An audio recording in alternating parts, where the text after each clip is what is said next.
Also, it might be a TMI, but currently sitting on a table. I probably should finish filming this before my parents wake up because they're gonna be mad that I'm sitting on their table. Okay, let's get back to the video. First of all, have you guys watched The Bachelor? I started watching it yesterday night, and oh boy, I had no idea how risque American reality television was until I saw all those scenes. I was like, dang. Dating 30 girls all at once, that I could never do that, so props to all the girls who did go on the show. Although I have to say Peter is quite a cat. But yeah, if you haven't watched it, go and watch it.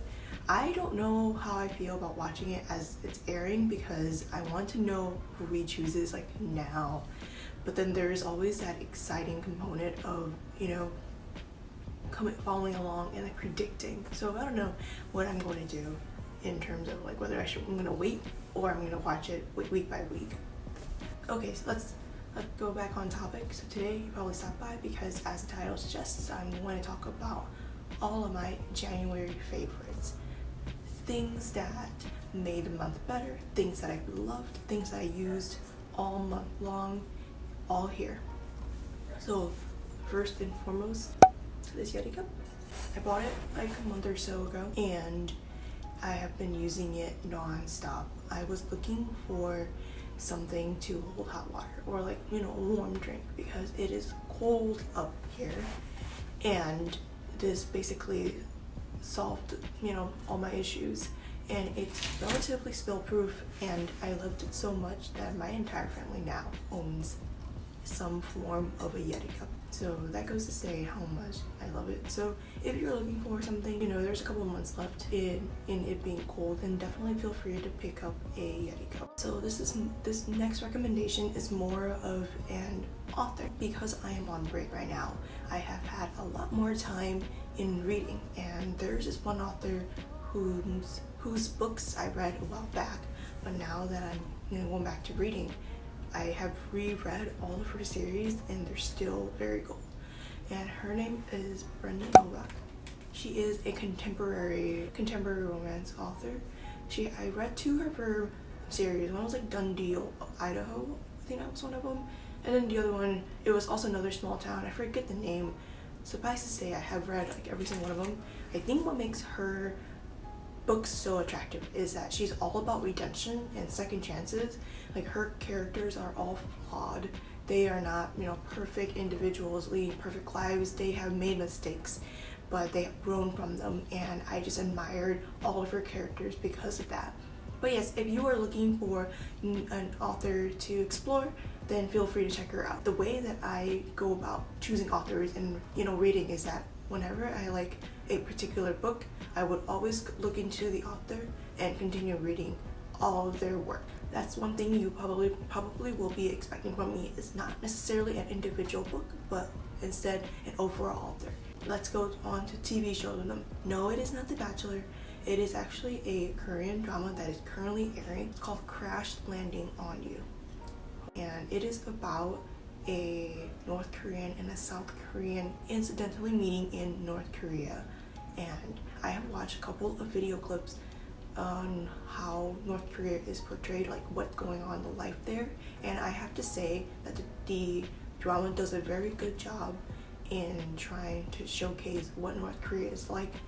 I really like the storyline. It's for the most part pretty believable, and the actors are absolutely superb, and then the cinematography is amazing. So it is very, very good. I highly recommend you watch it if you have not seen it already. It is on Netflix, so very accessible. Now on to skincare.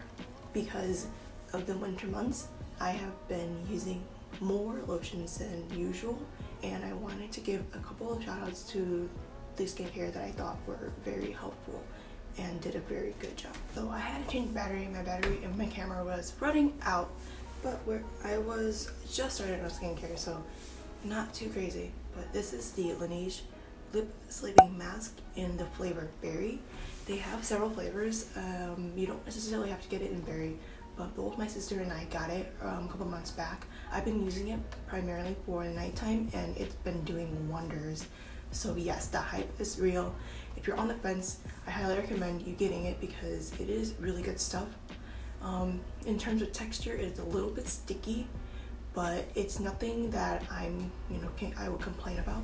The next one is called the Neutrogena Hydro Boost Gel Cream for extra dry skin. I don't have extra dry skin. I actually have oily / combo skin, but my cheeks tend to get a little dry during the winter months. So I only use it once a day just so that it can help, give the skin a little bit of boost in terms of moisture. But I know for sure that when spring and summer rolls around, I will discontinue using it until the next winter.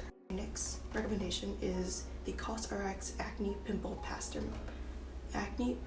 Master Patch. I work at a restaurant and I tend to get very, very greasy skin.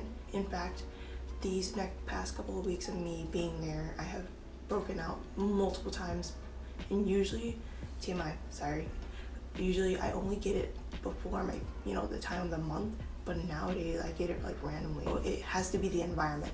And so these patches have been a lifesaver. So the way you do is you have a pimple, and then they have like several different sizes of circles that you can just patch on top, and you just leave it be until the circle turns from opaque to clear, and then hopefully within the next 24 hours or so the pimple disappears. It's like magic. If you're looking for pimple related products, highly recommend you check that out. So going along with the same brand, Laneige, I got their water slimming mask because again I succumbed to the hype, and it is an amazing product. Besides the fact that it does a very good job in keeping my skin relatively smooth and not so dry, it's the fact that it does smell fantastic. Rinse, my very last lotion skincare makeup recommendation is the Bath & Body Works Hyaluronic Acid Hydrating Hand Cream in the scent Water, and it smells amazing. It's lightly fragranced with notes of dewy cactus, sparkling bergamot, and white tea. It smells really, really good. It's like very light, so that those that are not, into heavily scented products, then you're not going to be drawn away, because I know a lot of Bath & Body Works lotions are extremely scented, but this one is good enough that it's very, very pleasant. And I have very dry hands. I don't know if you guys have experienced the same, but during the winter months my hands get extremely dry, and it's so easy for it to be scraped and have random cuts. That's why I have an abundance of hand cream on me, and ever since I started using it, definitely has made a significant difference. So now I have only 2 more left, and it's 2 productivity related recommendations. One of them is Notability. I raved about it in my study video on how amazing it is and how much of a difference it's made in my study routine. So if you haven't watched it, feel free to check it out and feel free to see how I use it. It does cost a little bit, but if you are a student right now, then it is an amazing app to get. And then last but not least, I recently downloaded the Google Chrome extension of Google Keep. And although I know that MacBook does have sticky notes, I really love the interface of it. If you are also a sticky note kind of person, then feel free to check that out. That's all I have for you for this month's favorite, but if anything else, I hope you guys